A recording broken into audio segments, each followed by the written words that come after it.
ಸ್ನೇಹಿತರೆ ನಮಸ್ಕಾರ, ನಾನು ರವೀಂದ್ರ ಜೋಶಿ. ರೆಡ್ ಹ್ಯಾಂಡ್ ಆಗಿ ಸಿಕ್ಕಾಕೊಳ್ಳೋದು ಅಂದರೆ ಇದು ನೋಡ್ರಿ ಸ್ವಾಮಿ, ಇದಕ್ಕಿಂತ ಒಳ್ಳೆಯ ಉದಾಹರಣೆ ನಿಮಗೆ ಸಿಗಲಿಕ್ಕೆ ಸಾಧ್ಯವೇ ಇಲ್ಲ. ಬೆಳಗ್ಗೆ ಎದ್ರೆ ಆರ್ ಎಸ್ ಎಸ್ ಅನ್ನು ಹೇಗೆಳೆಯೋದು, ಬೆಳೆ ಎದ್ರೆ ಆರ್ ಎಸ್ ಎಸ್ ವಿರುದ್ಧವಾಗಿ ಒಂದಿಲ್ಲೊಂದು ಹೇಳಿಕೆ ಕೊಡುವಂಥ ಪ್ರಿಯಾಂಕ ಖರ್ಗೆಗೆ ನಮ್ಮ ಛಲವಾದಿ ನಾರಾಯಣ ಸ್ವಾಮಿ ಅವರು ಹೆಂಗೆ ಇಕ್ಕಟ್ಟಿಗೆ ಸಿಕ್ಕಾಕ್ಸ್ಬಿಟ್ರು ಅಂದರೆ, ಆತ ಸಾರ್ವಜನಿಕವಾಗಿ ಅದು ವಿಧಾನಮಂಡಲದಲ್ಲಿ ಆರ್ ಎಸ್ ಎಸ್ನಂಥ ಶಾಂತಿಯುತ ಸಂಘಟನೆ ಮತ್ತೊಂದಿಲ್ಲ ಅಂತ ಬರೆದು ಕೊಟ್ಟು ಸಹಿ ಹಾಕಬೇಕಾದ ಅನಿವಾರ್ಯತೆ ಬಂತು. ಭಾಳಷ್ಟು ಜನರ ಗಮನಕ್ಕೆ ಇದು ಬಂದಿರೋದಿಲ್ಲ. ಆದರೆ ಮಾಡಿದ ರೀತಿ ಇದೆಲ್ಲ, ತಾಂತ್ರಿಕತೆ ಇದೆಯಲ್ಲ, ಅದು ಅದ್ಭುತವಾದದ್ದು ಮತ್ತು ದಾಖಲಾರ್ಹವಾದದ್ದು, ಐತಿಹಾಸಿಕವಾಗಿದ್ದು. ವಿಷಯ ಏನು ಅಂತ ಹೇಳ್ತೇನೆ. ಛಲವಾದಿ ನಾರಾಯಣ ಸ್ವಾಮಿ ಬಗ್ಗೆ ನಿಮ್ಗೆ ಗೊತ್ತು, ನಿರಂತರವಾಗಿ ಅವರು ಸುದ್ದಿಯಲ್ಲಿರ್ತಾರೆ, ಕಾಂಗ್ರೆಸ್ಗೆ ಸರಿಯಾಗಿ ಜಾಡಿಸ್ತಾ ಇರ್ತಾರೆ. ಇವರು ಚುಕ್ಕೆ ಗುರುತಿಲ್ಲದಂಥ ಒಂದು ಪ್ರಶ್ನೆಯನ್ನು ಕೇಳ್ತಾರೆ ಅಧಿವೇಶನದ ಸಂದರ್ಭದಲ್ಲಿ. ಅವ್ರ ಪ್ರಶ್ನೆ ಭಾಳ ಸಿಂಪಲ್ ಆಗಿದೆ. ಅವರು ಗೃಹ ಸಚಿವರಿಗೆ ಪ್ರಶ್ನೆ ಕೇಳ್ತಾರೆ, ಏನು ಭಾಳ ಮುಗ್ಧವಾಗಿ ಅವ್ರ ಪ್ರಶ್ನೆ. ಒಂದನೇ ಪ್ರಶ್ನೆ ಕೇಳ್ತಾರೆ, ಆರ್ ಎಸ್ ಎಸ್ ಸಂಘಟನೆಯ ವಿರುದ್ಧ ಯಾವುದಾದ್ರೂ ಪ್ರಕರಣಗಳು ರಾಜ್ಯದಲ್ಲಿ ದಾಖಲಾಗಿದ್ದಾವೆ? ಕರ್ನಾಟಕಕ್ಕೆ ಸೀಮಿತವಾದ ಪ್ರಶ್ನೆ. ರಾಷ್ಟ್ರೀಯ ಸ್ವಯಂ ಸೇವಕ ಸಂಘದ ವಿರುದ್ಧ ಎಲ್ಲಿಯಾದರೂ ಪ್ರಕರಣಗಳು ದಾಖಲಾಗಿದ್ದಾವ, ಕ್ರಿಮಿನಲ್ ಮೊಕದ್ದಮೆಗಳು? ಒಂದನೇ ಪ್ರಶ್ನೆ. ಎರಡನೇದ್ದು, ರಾಷ್ಟ್ರೀಯ ಸ್ವಯಂ ಸೇವಕ ಸಂಘದವರು ಎಲ್ಲಿಯಾದರೂ ಗಲಭೆಯನ್ನು ಉಂಟು ಮಾಡಿದಂಥ ದಾಖಲೆಗಳು ಇದ್ದಾವ, ಅಥವಾ ಯಾವುದಾದ್ರೂ ಗಲಭೆಯಲ್ಲಿ ಪಾಲ್ಗೊಂಡಂಥ ದಾಖಲೆಗಳೇನಾದರೂ ಇದ್ದಾವ? ಅವರೇ ಮಾಡದೆ ಹೋಗಿರ್ಬೋದು, ಬೇರೆದವ್ರು ಮಾಡುವಾಗ ಜೊತೆಗೆ ಸೇರಿಕೊಂಡು ಇವರು ಗಲಭೆಯ ಪಾಲುದಾರರಾಗಿರುವಂಥ ಯಾವುದಾದ್ರೂ ಉದಾಹರಣೆ ಇದೆಯಾ? ಮೂರನೇದು, ರಾಷ್ಟ್ರೀಯ ಸ್ವಯಂ ಸೇವಕ ಸಂಘದವರು ನಡೆಸುವಂಥ ಪಥಸಂಚಲನೆ ಅಥವಾ ಅವರು ನಡೆಸುವಂಥ ಶಾಖೆ, ಆ ಶಾಖೆಯ ಸಂದರ್ಭದಲ್ಲಿ ಏನಾದರೂ ಅಹಿತಕರ ಘಟನೆಗಳು ನಡೆದಿದ್ದಾವ? ದಯವಿಟ್ಟು ಮಾನ್ಯ ಗೃಹ ಸಚಿವರು ಇದರ ಮಾಹಿತಿಯನ್ನು ಕೊಡಿ. ಯಾಕೆಂದರೆ ಪೊಲೀಸ್ ಇಲಾಖೆ ಇವ್ರ ಕೈಯಲ್ಲಿ ಬರುತ್ತೆ. ಗೃಹ ಸಚಿವರು ಪ್ರಿಯಾಂಕ್ ಖರ್ಗೆ ಅವರು, ಸನ್ಮಾನ್ಯ ಶ್ರೀ ಪ್ರಿಯಾಂಕ್ ಖರ್ಗೆ ಅವರು ಗೃಹ ಸಚಿವರು, ಅವರು ಒಂದೇ ಒಂದು ಸಾಲಿನಲ್ಲಿ ಉತ್ತರ ಕೊಡ್ತಾರೆ. ಅವ್ರು ಹೇಳ್ತಾರೆ, ಯಾವುದೇ ಅಂಥ ಪ್ರಕರಣ ದಾಖಲೆಯಾಗಿಲ್ಲ. ಎಂಥ ಪ್ರಕರಣ? ಇವ್ರ ವಿರುದ್ಧ ಕ್ರಿಮಿನಲ್ ಕೇಸಿಲ್ಲ, ಆರ್ ಎಸ್ ಎಸ್ ಮೇಲೆ ಪಥಸಂಚಲನೆಯಲ್ಲಿ ಶಾಖೆಯಲ್ಲಿ ಗಲಾಟೆಗಳಾಗಿಲ್ಲ, ಯಾವುದೇ ಗಲಭೆ ಮಾಡಿಲ್ಲ. ಇಂಥದೊಂದು ನಿರ್ದೋಷವಾದಂಥ, ಅಮಾಯಕವಾದಂಥ, ರಾಷ್ಟ್ರಪರವಾದ ಸಂಘಟನೆ ಅಂತ ಸ್ವತಃ ಪ್ರಿಯಾಂಕ ಖರ್ಗೆ ಬಾಯಲ್ಲಿ ಹೇಳಿಸ್ಬಿಟ್ರು. ಮುಗಿತಲ್ಲ ಸ್ವಾಮಿ, ಇನ್ನೇನು ಬೇಕು ನಿಮಗೆ? ಇದಕ್ಕಿಂತ ಒಳ್ಳೆಯ ಕೆಲಸವನ್ನು ಯಾರಾದರೂ ಬಿ ಜೆ ಪಿಯವ್ರು ಮಾಡಿದರೆ ನಂಗೆ ದಯವಿಟ್ಟು ತಿಳಿಸ್ಬಿಡಿ. ಇಂಥ ಪ್ರಶ್ನೆಯನ್ನು ಕೇಳುವಂಥ ಜಾಣ್ಮೆಯನ್ನು ಯಾರಾದರೂ ತೋರಿಸಿದ್ರೆ ನಂಗೆ ದಯವಿಟ್ಟು ಹೇಳ್ಬಿಡಿ. ನಮಗೆ ಛಲವಾದಿ ನಾರಾಯಣ ಸ್ವಾಮಿ ಬಂದು ಬಿ ಜೆ ಪಿಯನ್ನು ಉದ್ಧಾರ ಮಾಡಬೇಕಾದ ಅನಿವಾರ್ಯತೆ ಬಂದೊದಗಿದೆ. ಈ ಕಾಂಗ್ರೆಸ್ ಅವ್ರು ಎಂಥ ಕಂತ್ರಿ ಬುದ್ಧಿ ಮಾಡ್ತಿರ್ತಾರೆ ಅಂದರೆ, ಇವ್ರು ಮಾಡೋ ಕೆಲಸಗಳನ್ನ ನೋಡ್ಬೇಕು. ಇದಕ್ಕೆ ಏನೂ ಅದ್ರ ಹಿಂದೆ ಏನಾದರೂ ದೊಡ್ಡ ಹಿನ್ನೆಲೆ ಇದ್ದು ಅಂಥದ್ದಾದಂಥ ಇತಿಹಾಸ ಇದ್ದರೆ ಮಾಡಲಿ. ನಿನ್ನೆ ಒಂದು ಕೆಲಸ ಆಯಿತು ಮಹಾರಾಷ್ಟ್ರದ ನಾಂದೇಡ್ನಲ್ಲಿ. ಅಲ್ಲಿ ಒಬ್ಬ ಕಾಂಗ್ರೆಸ್ ಸಂಸದ ಇದ್ದಾನೆ, ಆತನ ಹೆಸರು ರವೀಂದ್ರ ಚೌಹಾಣ್ ಅಂತೇಳಿ. ಈ ರವೀಂದ್ರ ಚೌಹಾಣ್ ಒಂದು ಸಭೆಯನ್ನು ಮಾಡ್ತಾನೆ. ಆ ಸಭೆಯಲ್ಲಿ ಜನ ಸೇರ್ತಾರೆ. ಆ ಸಭೆಯಲ್ಲಿ ಘೋಷಣೆಗಳೇನು ಅಂತ ಕೇಳ್ಬೇಕು ನೀವು. ಘೋಷಣೆಗಳು ಸನಾತನ ಧರ್ಮ ಮುರ್ದಾಬಾದ್, ಮುರ್ದಾಬಾದ್, ಮುರ್ದಾಬಾದ್, ಸನಾತನ ಧರ್ಮ ಮುರ್ದಾಬಾದ್, ಮುರ್ದಾಬಾದ್, ಮುರ್ದಾಬಾದ್. ಇದು ಸೋಷಿಯಲ್ ಮೀಡಿಯಾದಲ್ಲಿ ಆತನೇ ತನ್ನ ಪೇಜ್ನಲ್ಲಿ ಹಾಕೋತಾನೆ, ಸ್ವತಃ ಈ ರವೀಂದ್ರ ಚೌಹಾಣ್ ಎನ್ನುವಂಥ ಕಾಂಗ್ರೆಸ್ಸಿನ ಸಂಸದ. ಮತ್ತು ಇದು ಎಲ್ಲ ಕಡೆ ವೈರಲ್ ಆಗತ್ತೆ. ಯಾವಾಗ ಈತನ ಮೇಲೆ FIR ಹಾಕಲಾಗತ್ತೋ ಆವಾಗ ಈತ ಕ್ಷಮೆ ಕೇಳ್ತಾನೆ. ಯಾವ ಕಾರಣಕ್ಕೆ ನೀನು ಮುರ್ದಾಬಾದ್ ಸನಾತನ ಧರ್ಮಕ್ಕೆ ಯಾವ ಕಾರಣಕ್ಕೆ ನೀನು ಮುರ್ದಾಬಾದ್ ಅಂದೆ? ಯಾವನೊಬ್ಬ ಸಾಬಣ್ಣ ಹಾಗೆ ಹೇಳಿದ್ರೆ ದ್ವೇಷ ಮಾಡ್ತಾ ಇದ್ದ ಅಂತೇಳಿ. ಹೆಸರು ರವೀಂದ್ರ ಚೌಹಾಣ್ ಅಂತೇಳಿ, ಕಾಂಗ್ರೆಸ್ಸಿನವನಾಗಿರೋದ್ರಿಂದ, ರಾಹುಲ್ ಗಾಂಧಿಯನ್ನು ಓಲೈಸಬೇಕಾಗಿರೋದ್ರಿಂದ ಈ ರೀತಿಯಾದ ಹೇಳಿಕೆ ಕೊಡೋದು. ಯಾವಾಗ ಕಪಾಳ ಹೊಡಿತಾರಂತ ಗೊತ್ತಾಗುತ್ತೋ ಕ್ಷಮೆ ಕೇಳ್ಕೊಂಬಿಡೋದು. ಎಂಥ ವಿಷಾದವನ್ನು ವ್ಯಕ್ತಪಡಿಸುತ್ತೇವೆ. ಕ್ಷಮೆಯಲ್ಲ, ವಿಷಾದವೇನೋ. ಒಂದು ದಲಿತ ಆರ್ಗನೈಜೇಷನ್ನಲ್ಲಿ ಒಂದು ಹುಡುಗಿ ಒಂದು ಫೋಟೋ ಹಾಕಿದ. ಆಕೆ ಕೈಯಲ್ಲಿ ಮನುಸ್ಮೃತಿ ಇದೆ, ಮನುಸ್ಮೃತಿಯ ಚಿತ್ರ ಇದೆ. ಮನುಸ್ಮೃತಿ ಒರಿಜಿನಲ್ ಬುಕ್ ಅಲ್ಲದು. ಮನುಸ್ಮೃತಿ ಆ ರೀತಿಯ ಪುಸ್ತಕ ಎಲ್ಲಿಯೂ ಬಂದೇ ಇಲ್ಲ. ಅದರಲ್ಲಿ ಸ್ಮೃತಿ ಅನ್ನೋದನ್ನು ದೊಡ್ಡದಾಗಿ ಹಾಕಲಾಗಿದೆ. ಯಾಕಂದರೆ ಸ್ಮೃತಿ ಇರಾಣಿ ಮೇಲೆ ಇವ್ರಿಗೆ ಹಾಗೇ ಇದೆ. ಆಕೆ ಒಂದು ಲೈನನ್ನು ಅದ್ರ ಕೆಳಗಡೆ ಕೊಡ್ತಾ, ಏನಂತಂದರೆ, ಧೂಮಪಾನ ಮತ್ತು ಮನುಸ್ಮೃತಿ ಹಾನಿಕಾರಕ, ಅವೆರಡನ್ನೂ ಸುಟ್ಟು ಹಾಕಬೇಕು ಅಂತ. ಮನುಸ್ಮೃತಿ ಹಾಗೂ ಧೂಮಪಾನ ಎರಡೂ ಅಪಾಯಕರ, ಆದ್ದರಿಂದ ಅದನ್ನು ಸುಟ್ಟು ಹಾಕಬೇಕು. ಆಕೆ ಮನುಸ್ಮೃತಿಯನ್ನು ಸುಟ್ಟು ಸಿಗರೇಟ್ ಹಿಡ್ಕೊಂಡಿರುವಂಥ ಚಿತ್ರವನ್ನು ಹಾಕಿದ್ದಾಳೆ. ಒಬ್ಬ ಅವಿವೇಕ ಹೆಣ್ಮಗಳು ಯಾವುದೋ ದಲಿತ ಸಂಘಟನೆ ಹೆಸರಲ್ಲಿ ಹಾಕಿದ್ದಾಳೆ. ಅದನ್ನು ರೀಟ್ವೀಟ್ ಮಾಡಿದವರು ಯಾರು? ರೀಟ್ವೀಟ್ ಮಾಡಿದ್ದು ಪವನ್ ಖೇಡ. ಈ ಪವನ್ ಖೇಡ ಹೇಗೆ ಅಂದರೆ, ಅಲ್ಲಿ ಮಹಾರಾಷ್ಟ್ರದಲ್ಲಿ ಒಬ್ಬ ಸಂಜಯ್ ರಾವತ್ ಅಂತಿದ್ದಾನೆ, ಶಕುನಿ. ಉದ್ಧವ್ ಠಾಕ್ರೆನನ್ನು ಮುಗಿಸಲಿಕ್ಕಾಗಿಯೇ ಬಂದಂಥ ವ್ಯಕ್ತಿ. ಹೇಗೆ ಶಕುನಿ ಇಡೀ ದುರ್ಯೋಧನರ ಪಾಳೆಯವನ್ನೇ ಮುಗಿಸ್ಲಿಕ್ಕೆ ಹೋಗಿದ್ನೋ, ಅದೇ ರೀತಿ ಅಲ್ಲಿ ಸಂಜಯ್ ರಾವತ್ತು ಉದ್ಧವ್ ಠಾಕ್ರೆ ಭವಿಷ್ಯವನ್ನು ಮಂಕು ಮಾಡಿ ಆತನನ್ನು ಪತನಗೊಳಿಸ್ಬಿಟ್ಟ. ಹಾಗೆ ಈ ಪವನ್ ಖೇಡಾ ಕಂಡಲ್ಲಿ ಹಿಂದೂ ಧರ್ಮದ ವಿರುದ್ಧ ಮಾತಾಡ್ತಾ ರಾಹುಲ್ ಗಾಂಧಿಗೆ ಓಲೈಕೆ ಮಾಡ್ತಾ ಕೊಡೋದು. ಯಾಕೆಂದರೆ ಈತನಿಗೆ ಒಂದು ಮಂಡಳ ಪಂಚಾಯತಿ ಚುನಾವಣೆಯನ್ನು ಗೆಲ್ಲಲಿಕ್ಕೆ ಈತನ ಕಡೆ ಸಾಧ್ಯ ಇಲ್ಲ. ಅಂಥವನನ್ನು ರಾಜ್ಯಸಭಾ ಸದಸ್ಯರನ್ನಾಗಿ ಮಾಡಿಬಿಟ್ರಲ್ಲ ರಾಹುಲ್ ಗಾಂಧಿ. ರಾಹುಲ್ ಗಾಂಧಿನ ಖುಷ್ ಮಾಡೋದು ಹೇಗೆ? ಅದಕ್ಕಿಂತ ಪೋಸ್ಟನ್ನು ರೀಪೋಸ್ಟ್ ಮಾಡೋದು. ಈತ ನಿನ್ನೆ ಮಾಡಿದಂಥ ಅಧಿಕ ಪ್ರಸಂಗತನವನ್ನು ಹೇಳಿದ್ದೆ ನಾನು ನಿಮಗೆ.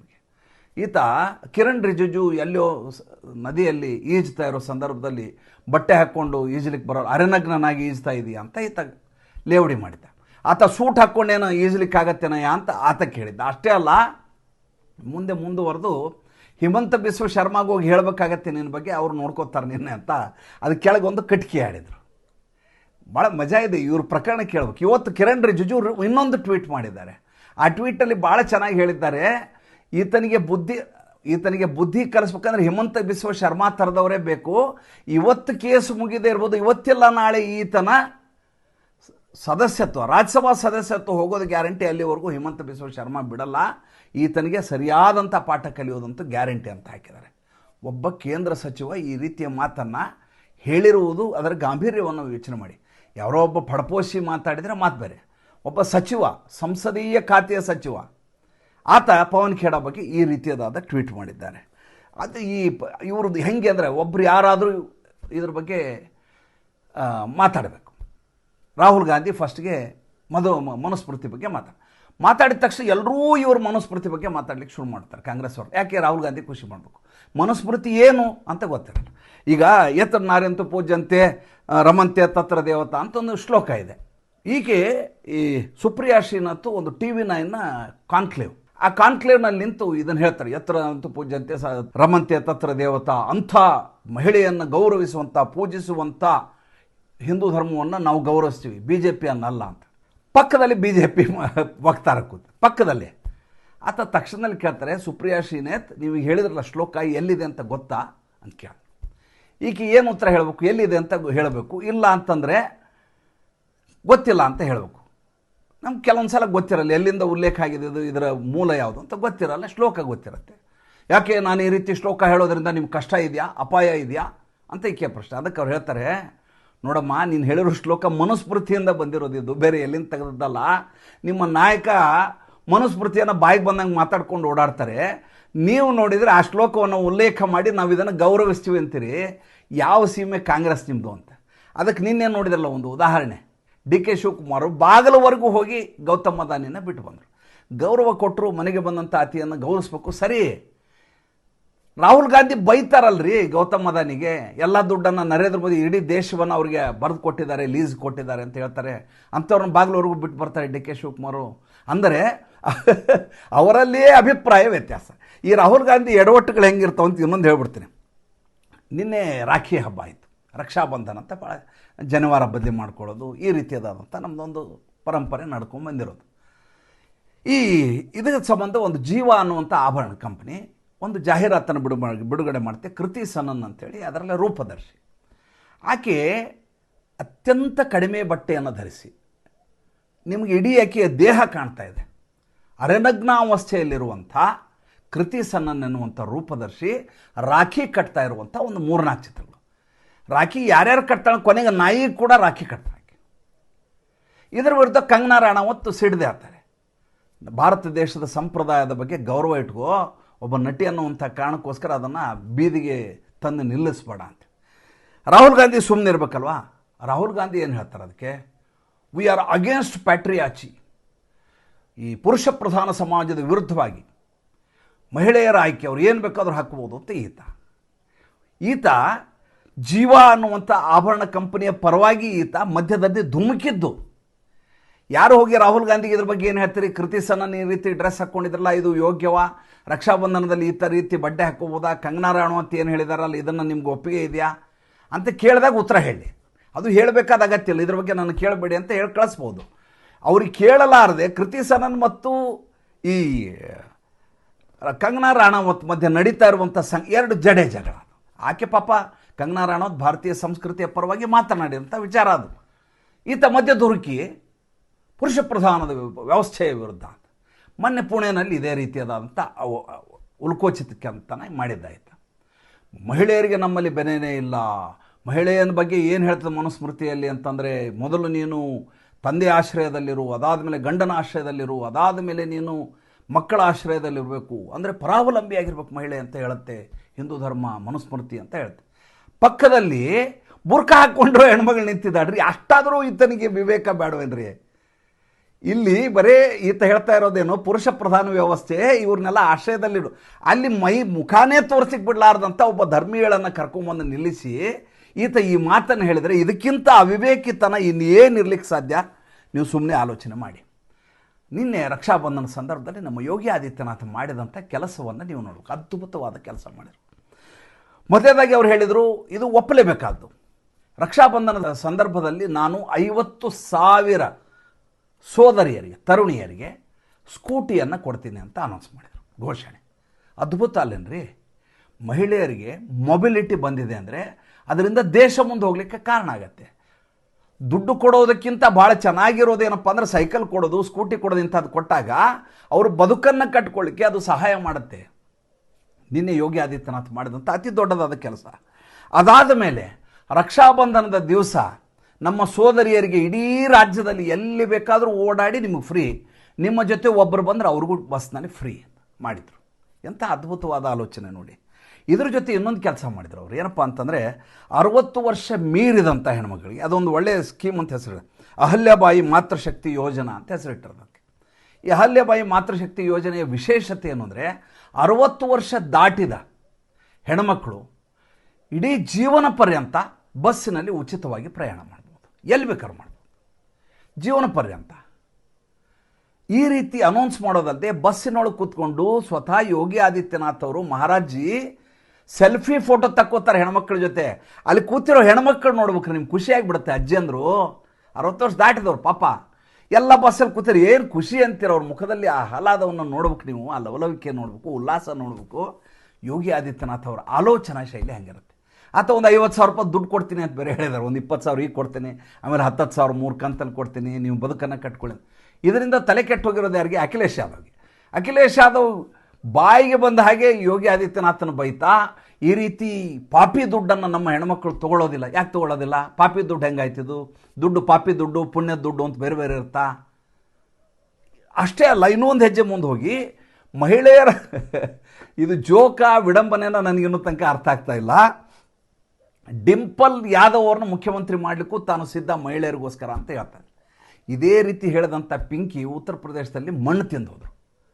ಆಕೆ ಮಾಡಿದಂಥ ಹೇಳಿಕೆಗಳು, ಕೊಟ್ಟಂಥ ಹೇಳಿಕೆಗಳು, ಮಹಿಳೆಯರಿಗೆ ಟಿಕೆಟ್ ಕೊಡ್ತೀನಿ ಅಂತ ಹೇಳಿದ್ದು, ಲಡ್ಕಿ ಹೂ ಲಡ್ ಸಕ್ತಿ ಹೂ ಅಂದದ್ದು ಇದೇ ಉತ್ತರ ಪ್ರದೇಶದಲ್ಲಿ. ಅಲ್ಲಿ ಜನ ಅದು ಯಾವುದಕ್ಕೂ ಸೊಪ್ಪು ಹಾಕಲಿಲ್ಲ, ವಾಪಸ್ ಓಡಿಸಿದರು. ಇನ್ನು ಕೇರಳದಲ್ಲಿ ಒಂದು ವಿಚಿತ್ರವಾದ ಬೆಳವಣಿಗೆ ನಡೀತು. ಓಣಂ ಹಬ್ಬ ನಿನ್ನೆ. ಓಣಂ ಹಬ್ಬ ಹಿಂದೂಗಳ ಹಬ್ಬ, ನಮ್ಮ ಮಹಾಬಲಿ ಹಬ್ಬ, ಇದು ಬಲಿರಾಜನ ಹಬ್ಬ. ಬಲಿ ಪಾತಾಳದಿಂದ ಎದ್ದು ಬಂದು ಪ್ರಜೆಗಳನ್ನು ನೋಡಲಿಕ್ಕೋಸ್ಕರ ಆ ದಿವಸ ಬರ್ತಾನೆ ಅಂತ ಒಂದಿದೆ. ಎರಡನೇದು ಈತ ಭಕ್ತ ಪ್ರಹ್ಲಾದನ ಮೊಮ್ಮಗ ಬಲಿರಾಜ. ಆತ ಯಾವಾಗ ಎಲ್ಲವನ್ನು ಆಕ್ರಮಿಸ್ಕೊಂಡು ಬಿಡ್ತಾನೋ, ಯಾವಾಗ ಸ್ವತಃ ಮೇಲ್ಗಡೆ ಸ್ವರ್ಗ ಆಗಿರೋ ಎಲ್ಲನೂ ತನ್ನ ಆಸ್ತಿ ಅಂತ ಮಾಡ್ಕೋತಾನೋ. ನನಗೆ ಗೊತ್ತಿರೋ ಕಥೆಯನ್ನು ಹೇಳ್ತೀನಿ, ತಪ್ಪುಗಳಿದ್ರೆ ದಯವಿಟ್ಟು ಕ್ಷಮಿಸಬೇಕು. ಆ ಸಂದರ್ಭದಲ್ಲಿ ವಿಷ್ಣುವನ್ನು ಮೊರೆ ಹೋಗ್ತಾರೆ. ಆತ ವಾಮನನ ರೂಪದಲ್ಲಿ ಬಂದು ನನಗೆ 3 ಅಂಗುಲ ಜಾಗ ಕೊಡು ಅಂತಾರೆ. ಒಂದು ಕಾಲನ್ನು ಭೂಮಿ ಮೇಲೆ, ಮತ್ತೊಂದು ಕಾಲನ್ನು ಆಕಾಶದ ಮೇಲೆ ಇರುತ್ತೆ, ಇನ್ನೊಂದು ಕಾಲ ಎಲ್ಲಿ ಇಡಲಿ ಅಂದಾಗ ನನ್ನ ತಲೆಯ ಮೇಲಿಡು ಅಂತ ಮಹಾಬಲಿ ಹೇಳ್ತಾನೆ. ತಲೆಯ ಮೇಲೆ ಕಾಲಿಡ್ತಾರೆ, ಪಾತಾಳಕ್ಕೆ ಹೋಗ್ತದೆ. ಇದು ಕಥೆ ಇರೋದು. ಓಣಂ ಹಬ್ಬವನ್ನು ಆ ದೃಷ್ಟಿಯಲ್ಲಿ ಆಚರಣೆ ಮಾಡೋದು. ಕೇರಳದಲ್ಲಿ ಇದು ಹಿಂದೂಗಳ ಹಬ್ಬನೇ ಅಲ್ಲ, ಇದು ಕೇರಳದ ಹಬ್ಬ ಅಂತ ಅಲ್ಲಿ ಮುಸಲ್ಮಾನರು, ಸೆಕ್ಯುಲರ್ಗಳು ಶುರು ಮಾಡಿದರು. ಹೇಗೆ ಸಿದ್ದರಾಮಯ್ಯನವರು ನಮ್ಮ ದಸರಾ ಹಬ್ಬ ನವರಾತ್ರಿಯನ್ನು ಬಾನು ಮುಷ್ತಾಕ್ ಕಡೆ ಉದ್ಘಾಟನೆ ಮಾಡಿಸಿ ಇದು ನಾಡ ಹಬ್ಬ ಅಂಥೇಳಿ ನಮ್ಮ ಹಿಂದೂ ಧರ್ಮದ ಇಡೀ ಸಾರವನ್ನೇ ತಿರುಚಿದ್ರು, ಅದೇ ರೀತಿ ಕೇರಳದಲ್ಲಿ ನಡೀತಾ ಇದೆ. ಹೀಗೆ ಮಾಡುವಾಗ ಓಣಂನಲ್ಲಿ ತುಂಬ ಸುಂದರವಾದ ರಂಗೋಲಿ ಹಾಕ್ತಾರೆ, ಅದ್ರ ಸುತ್ತಲೂ ಹೂವುಗಳನ್ನು ಇಡ್ತಾರೆ, ದೀಪಗಳನ್ನ ಇಡ್ತಾರೆ. ನೋಡಲಿಕ್ಕೆ 2 ಕಣ್ಣಿಗೆ ಸಾಲದ್ರೆ ಅಷ್ಟು ಚಂದ ಇರ್ತದೆ. ಕೇರಳದಲ್ಲಿ ಓಣಂ ಹಬ್ಬ ನೋಡ್ಬೇಕು ನೀವು. ಒಬ್ಬ ಮುಸಲ್ಮಾನ ಮಹಿಳೆ ಅದನ್ನು ಒದಕೊಂಡು ಹೋಗ್ತಾಳೆ ರಂಗೋಲಿ, ಅದು CCTV ಫುಟೇಜಲ್ಲಿದೆ. ಇದು ಇವರ ಮನಸ್ಥಿತಿಯನ್ನು ತೋರಿಸುತ್ತೆ. ನಮ್ಮ ಕೊನೆಯದಾಗಿ ಒಂದು ಭಾಳ ದುರ್ಘಟನೆಯನ್ನು ಹೇಳ್ಬಿಡ್ತೀನಿ. ಯಾಕೆಂದರೆ ನಮ್ಮ 133 ಜನ ಭಾರತೀಯರು ಕೂಡ ಇದರಲ್ಲಿ ಅಸುನೀಗಿದ್ರು, ದುರ್ಮರಣ ಇದು. ಫ್ಲಡ್ಡು, ಪ್ರಳಯ ಸದೃಶವಾದಂಥ ಫ್ಲಡ್ಡು ನೇಪಾಳದಲ್ಲಿ. ಹೇಗೆ ಇದ್ರ ಬಗ್ಗೆ ಒಂದು ಸ್ವಲ್ಪ ಓದ್ದೆ ನಾನು, ಹೆಂಗಿದು ಏನಾಯಿತು ಅಂದರೆ ಚೈನಾ ಮಾಡಿದಂಥ ಅತಿ ದೊಡ್ಡದಾದಂಥ ಷಡ್ಯಂತ್ರ ಏನಿದೆ ಅದರ ಭಾಗವಾಗಿ ಇದಾಗಿದೆ ಅನ್ನುವ ಒಂದು ಲೆಕ್ಕಾಚಾರ. ಯಾಕೆಂದರೆ ನದಿ ಹರಿದು ಬರೋದು ಟಿಬೆಟ್ ಮೂಲಕ ಹರಿದು ಬರ್ತಾರೆ. ಟಿಬೆಟ್ನಲ್ಲಿ ಪರಿಸರದ ಅಸಮತೋಲನವನ್ನು ಮಾಡೋದ್ರಲ್ಲಿ ಚೀನಾ ಎತ್ತಿದ ಕೈಯಾಗಿಬಿಟ್ಟಿದೆ. ಅಲ್ಲಿಯ ಪರಿಸರವನ್ನು ಸಂಪೂರ್ಣ ಹಾಳಿಗೆಡಿರೋದು ಚೈನಾ. ಆ ಟಿಬೆಟ್ ಮೂಲಕ ಲೆಹಂದೆ ಅನ್ನುವಂಥ ನದಿ ಹರಿದು ಬರ್ತದೆ. ಅದು ಬಂದು ನೇಪಾಳದಲ್ಲಿ ಪಾಸಾಗುತ್ತೆ. ನೇಪಾಳದಲ್ಲಿ ಬಂದಾಗ ಅದಕ್ಕೆ ಗೋಟೆಕೋಶಿ ಅಂತ ಏನೋ ಹೆಸರು ಹೇಳ್ತಾರೆ ಅದಕ್ಕೆ. ಆ ಬಾರ್ಡ್ರ್ ದಾಟ್ಕೊಂಡು ಬರ್ತದೆ, ಬಂದಮೇಲೆ ತ್ರಿಶೂಲಿ ನದಿ ಆಗುತ್ತೆ. ಅಲ್ಲಿಂದ ಮುಂದೆ ಉತ್ತರ ಪ್ರದೇಶಕ್ಕೆ ಬಂದು ಮಹಾರಾಜಗಂಜು, ಖುಷಿನಗರ್ ಮೂಲಕ ಗಂಡಕಿ ನದಿ ಆಗುತ್ತೆ. ಮುಂದೆ ಬಿಹಾರದ ಚಂಪಾರಣ್ ಮೂಲಕ ಹೊರಟು ಹೋಗುತ್ತೆ. ಅಂದರೆ ಇದು ಶುರುವಾಗೋದು ಚೈನಾದಿಂದ, ಟಿಬೆಟ್ ಮೂಲಕ ಬಂದು ನೇಪಾಳವನ್ನು ಪ್ರವೇಶಿಸ್ತದೆ, ನೇಪಾಳದಿಂದ ಬಂದು ಭಾರತಕ್ಕೆ ಹೋಗ್ತದೆ, ಮುಂದೆ ಬಿಹಾರದಿಂದ ಪಾಸಾಗ್ತದೆ. ಇದರ ದಾರಿ, ಅದರ ಸ್ಥಾನ ಹಿಂಗೆ ಹೋಗ್ತದೆ, ಸೆಳುವ ಹೆಂಗಿರುತ್ತೆ ಅಂತ. ಈ ನದಿ ಇದೆಯಲ್ಲ ಅದು ಅಲ್ಲಿ ಈ ಪರಿಸರದಲ್ಲಿ ತಾನೇ ನಿರ್ಮಾಣದಂಥ ಬ್ಯಾರೇಜ್ಗಳು ಅಥವಾ ನೀವು ಡ್ಯಾಮ್ ಅಂತ ಕರೀರಿ. ನಿರ್ಮಿಸಿದ ಡ್ಯಾಮ್ ಅಲ್ಲ ಇದು, ತಾನೇ ನಿರ್ಮಾಣ ಆದಂಥ ಡ್ಯಾಮ್ ಅದು. ಆ ಡ್ಯಾಮ್ ಒಡೆದು ಹೋಗುವ ವಿಚಾರವನ್ನು ಚೈನಾ ಸರ್ಕಾರ ನೇಪಾಳಕ್ಕೆ ತಿಳಿಸೋದೇ ಇಲ್ಲ. ಟಿಬೆಟ್ನಲ್ಲಿ ಹಿಂಗೆ ನೀರು ಹರಿದು ಬರುತ್ತೆ, ಎಚ್ಚರದಿಂದ ಇರಿ, ಆ ಜಲಾನಯನ ಪ್ರದೇಶದವ್ರ ಜಾಗ ಖಾಲಿ ಮಾಡಿ ಅಂತ ಇಂಟಿಮೇಷನ್ ಕೊಡಬೇಕು. ಆ ಇಂಟಿಮೇಷನ್ ಕೊಡೋದೇ ಇಲ್ಲ, ಜನಕ್ಕೆ ಗೊತ್ತೇ ಇರೋದಿಲ್ಲ. ಇದ್ದಕ್ಕಿದ್ದ ಹಾಗೆ ಪ್ರಳಯ ಸದೃಶ ರೀತಿಯಲ್ಲಿ ಪ್ರವಾಹ ಬಂದ್ಬಿಡ್ತದೆ. ಎಲ್ಲ ಬ್ರಿಡ್ಜ್ಗಳನ್ನು, ಸೇತುವೆಗಳನ್ನು ಎಲ್ಲವನ್ನೂ ಕೆಡಕೊಂಡು ಕಿತ್ಕೊಂಡು ಹೋಗ್ಬಿಡ್ತದೆ. ಇಡೀ ನೇಪಾಳ ಯಾವ ರೀತಿಯ ತಬ್ಬಲಿಯ ಸ್ಥಿತಿಗೆ ಬಂದಿದೆ ಅಂದರೆ ಸಹಸ್ರಾರು ಜನ ನಾಪತ್ತೆಯಾಗಿದ್ದಾರೆ. ಎಷ್ಟೋ ವಿದೇಶಿಯರು ಪ್ರವಾಸಕ್ಕೆ ಬಂದವರು ಎಲ್ಲಿದ್ದಾರೆ ಗೊತ್ತಿಲ್ಲ. ಹುಡುಕಿ ತೆಗೆದರೆ 133 ಜನ ಭಾರತೀಯರು ಇದರಲ್ಲಿ ದುರ್ಮರಣಪ್ಪಿದ್ದಾರೆ. ಭಾರತ ಸರ್ಕಾರ ಹೇಳಿದೆ, ನಿಮಗೆ ಸಂತ್ರಸ್ತರಿಗೆ ಏನೇನು ಸಹಾಯ ಬೇಕು ನಾವು ಜೊತೆಗಿದ್ದೀವಿ, ನಾವು ಈ ಸ್ಥಿತಿಯ ನಿಮ್ಮ ನೋವಿನಲ್ಲಿ ನಾವು ಪಾಲುದಾರರು ಅಂತ ನರೇಂದ್ರ ಮೋದಿಯವರು ಟ್ವೀಟ್ ಮಾಡಿದ್ದಾರೆ. ನೋಡಿ, ಯಾವಾಗಲೂ ಇಂಥ ಸಂದರ್ಭದಲ್ಲಿ ಪಕ್ಕದಲ್ಲಿರುವಂಥ ದೇಶ ಎಡವಟ್ಟು ಯಾವತ್ತೂ ಚೈನಾವನ್ನು ಯಾವುದೇ ಕಾರಣಕ್ಕೂ ನಂಬಬಾರದು. ಅಮೇರಿಕ ಮತ್ತು ಚೈನಾ ಯಾಕೆ ನಂಬಾರ್ದು ಅಂದರೆ ಇಂಥ ಅವಘಡದ ಸಂದರ್ಭದಲ್ಲಿ ಕೂಡ ಮುನ್ಸೂಚನೆಯನ್ನು ಕೂಡ ಕೊಡಲಾರ್ದಂಥ ಅಮಾನವೀಯತೆಯನ್ನು ಮೆರೆಯುವಂಥ ಜನ ಇವರು. ಮತ್ತು ಮುಂದಿನ ಸಂಚಿಕೆಯಲ್ಲಿ ಹೊಸ ವಿಷಯದೊಂದಿಗೆ ಬರ್ತೀನಿ.